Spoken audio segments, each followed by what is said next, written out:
ایک رات رسول اللہ صلی اللہ علیہ وسلم کا چراغ بجھ گیا تو آپ نے فرمایا انا للہ و انا الیہ راجعون۔ آپ سے کہا گیا اے اللہ کے رسول کیا یہ بھی مصیبت ہے؟ آپ نے فرمایا ہاں، جو چیز بھی مسلمان کو نقصان دیتی ہے وہ مصیبت ہے۔ جس وقت ہم یہ پکار اٹھتے ہیں قالوا انا للہ، اللہ تعالیٰ ہی کے لیے ہے کیا، و انا الیہ راجعون، اور سب کا لوٹنا بھی اسی کی طرف۔ اللہ کے معبود اور بادشاہ ہونے کا اقرار ہے۔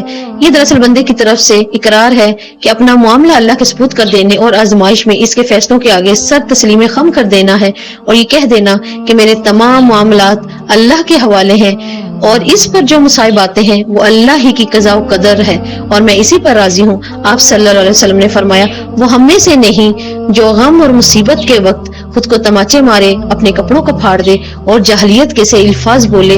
تو ایک مومن کے لیے، مسلمان کے لیے یہ ضروری ہے کہ منفی بات کے بجائے کہے ہم اللہ کے بندے ہیں، ہم اس کے غلام ہیں اور اسی کی طرف لوٹنا ہے۔